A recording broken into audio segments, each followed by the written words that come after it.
सरकार गरिबांची थट्टा करते. मॅनहोल दुर्घटनेवरून रोहित पवार भडकले. निष्काळजीपणाचा सगळा हिशोब मांडला. मुंबईत एकीकडे पावसाचा कहर सुरू आहे, दुसरीकडे दुर्घटना मोठ्या प्रमाणात घडू लागल्या आहेत.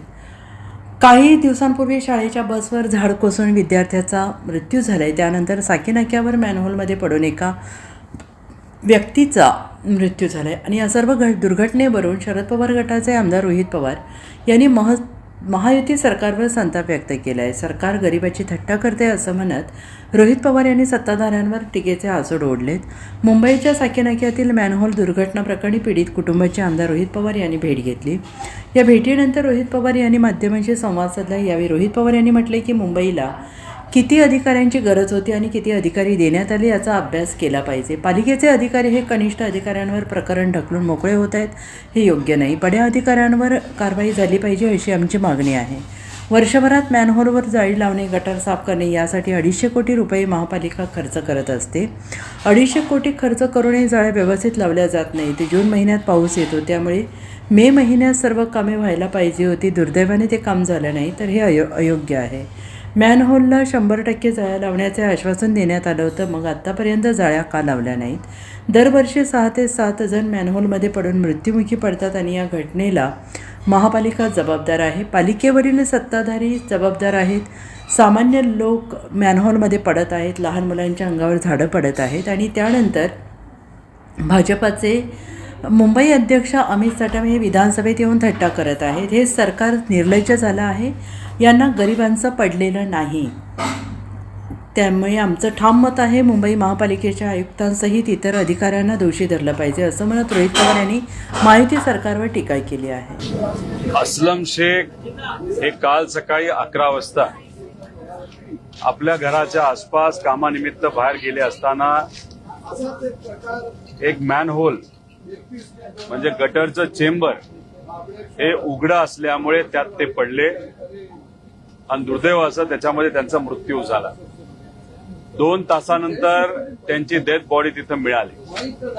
पोलीस प्रशासन व त्याच्याचबरोबर फायर ब्रिगेडच्या लोकांनी खूप चांगलं काम त्यांची बॉडी रिकव्हर करण्यासाठी केलं. पण दुसऱ्या बाजूला महानगरपालिकेचे अधिकारी कामचुकारपणा केल्यामुळे, भ्रष्टाचार केल्यामुळे आणि ठराविक कॉन्ट्रॅक्टरला ताकद देऊन त्यातून पैसा हा आपल्याला कसा मिळेल या अनुषंगाने काही नेते व कॉन्ट्रॅक्टर व काही अधिकाऱ्यांमुळे तिथं जो कामचुकारपणा झाला त्याच्यामुळे असलम शेखचा मृत्यू तिथं झाला. त्यांच्या परिवाराला भेटल्यानंतर अतिशय चिडलेले ते सर्व परिवार होता. त्यांचं मत होतं की सरकारकडनं छोट्या अधिकाऱ्यांवर कारवाई केली, पण जे खरे कारवाई ज्यांनी अशा चुकीच्या पद्धतीच्या कॉन्ट्रॅक्टरला काम दिलं त्याच्यावर तुम्ही कधी कारवाई करणार, हा एक त्यांचा महत्वाचा मुद्दा होता. कुठल्याच नेत्यांवर त्यांचा विश्वास नसल्यामुळे जी 10 लाखाची मदत ही महापौरांच्या माध्यमातून जाहीर झाली ती कागदावर आम्हाला मिळावी, कारण का आमचा कोणावरच विश्वास राहिला नाही असं त्यांनी तिथं सांगितलं परिवाराला. आणि तिसरी महत्वाची मागणी त्यांची जी होती, त्यांचा मुलगा म्हणजे असलम शेख यांचा मुलगा जो कोणते 21-22 वर्षाचा आहे त्याला नोकरी ही सरकारकडनं दिली गेली पाहिजे, अशा त्यांच्या काही मागण्या होत्या. 250 ते 300 कोटी रुपये दरवर्षी पाऊस येण्यापूर्वी महानगरपालिका गटर साफ करण्यासाठी, मॅनहोल नीट करण्यासाठी, झाडं कापण्यासाठी करत असते. पण झालं असं आहे की 300 कोटी खर्च झाले, पण जून चालू होण्यापूर्वी जे काम व्हायला पाहिजे होतं जुलै आला तरी ते काम झालं नाही. आणि मग हा काम चुकारपणा आणि भ्रष्टाचार असल्यामुळेच ही दुर्दैवी घटना तिथं घडली. 2 दिवसापूर्वी एक लहान मुलगा 11 वर्षाचा ज्याला क्रिकेटमध्ये मोठं नाव कमवायचं होतं, 11 वर्षाच्या या मुलाच्या बसवर झाड पडल्यामुळे त्याचा तिथं मृत्यू झाला.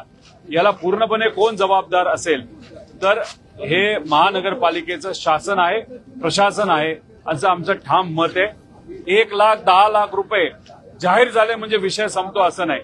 एका बाजूला खासदार विकत घेण्यासाठी, आमदार विकत घेण्यासाठी 50 ते 60 कोटी रुपये दिले जातात, पण गरीबाची जो मतदान देतो त्याची किंमत 1,00,000, 10,00,000 अशी जर हे सरकार मोजत असेल हे चुकीचं आहे. आणि दुर्दैव असं या शहराचे भाजपचे अध्यक्ष साटम जे आमदार आहेत ते या अधिवेशनामध्ये येऊन या गरिबाची थट्टा करतात.